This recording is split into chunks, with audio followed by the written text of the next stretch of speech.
9 बम दिल्ली से जयपुर की तरफ रोडवेज बस में चले, जयपुर में आकर साइकिल के पिछले स्टैंड पर बैठ गए और जयपुर के मंदिरों के पास जाकर के वहां जो लोग थे उनमें से 8 बम ने बोला कि अगर आप बुरा नहीं मानो तो हम फट लें। बजरंगबली के मंदिर में आए हुए दर्शनार्थियों ने बम को कहा कि अब आप आ ही गए हो तो फट लीजिए। बम फट लिए, 80 लोग मर गए, 176 लोग अपाहिज हो गए, घायल हो गए। और एक बम ने कहा कि मेरा फटने का मन नहीं है, इसलिए पुलिस को सूचना कर दी बम ने। पुलिस आई और उसको डिफ्यूज कर दिया। ये मैं कहानी नहीं सुना रहा हूं, ये सच हुआ है ऐसा। पुलिस ने 13 मई 2008 को जो जयपुर में साइकिल विस्फोट हुए थे उनमें सरवर, सैफुद्दीन, सैफ और शाहबाज को पकड़ा। ट्रायल चला, न्यायालय ने फांसी की सजा दी और हाई कोर्ट में अपील लगाई। इन लोगों ने हाई कोर्ट की अपील में एक बहुत घोर ईमानदार डबल एजी राजेंद्र यादव पैरवी कर रहे थे। ऐसे सरकारी वकील जिनको राजस्थान हाई कोर्ट का प्रत्येक वकील जानता है कि 1 रुपया रिश्वत नहीं ली।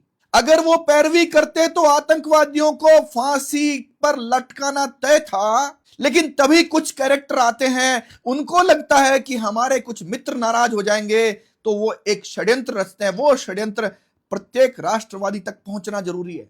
हाई कोर्ट में जब मामला चलता है, कोरोना का समय होता है और अशोक गहलोत मुख्यमंत्री होता है, एडवोकेट जनरल एमएस सिंघवी होता है, इनके मन में कुछ ख्याल आता है। वो ख्याल कागजों में भी लिखा हुआ है, मैं दिखाऊंगा आपको।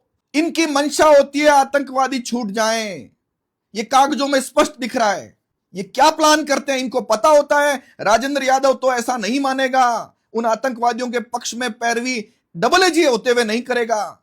जनवरी 2022 में घनश्याम सिंह राठौड़ नाम के एक वकील को डबल एजी बनाया जाता है इस काम के लिए।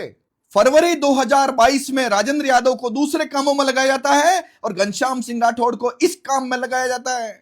1 साल तक केस चलता है। घनश्याम सिंह राठौड़ उस केस में पैरवी करने के लिए एक दिन भी नहीं जाता है।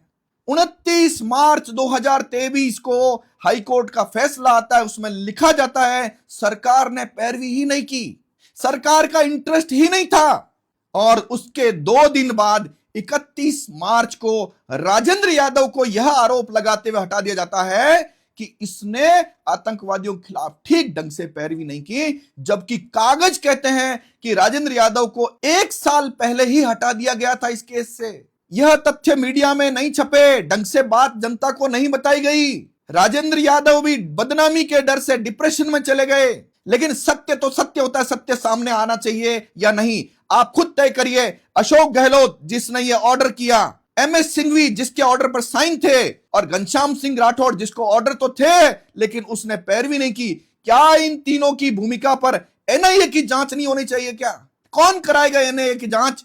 यह सरकार बदलने के बाद जो सरकार आई, जोगाराम पटेल कानून मंत्री बने, भजनलाल शर्मा मुख्यमंत्री बने, बीजेपी की सरकार आने के बावजूद भी उसी एमएस सिंघवी को, जिसको अशोक गहलोत ने लगभग 200 करोड़ रुपए का राजकोष से भुगतान किया था, बीजेपी ने भी उसी एमएस सिंघवी को अपने मामलों में वकील बना लिया। उसी घनश्याम सिंह राठौड़ को, जिसने उनको बरी करने में अप्रत्यक्ष प्रत्यक्ष रूप से भूमिका निभाई, उसको लगभग 1 साल तक बीजेपी सरकार में भी डबल एजी रखा।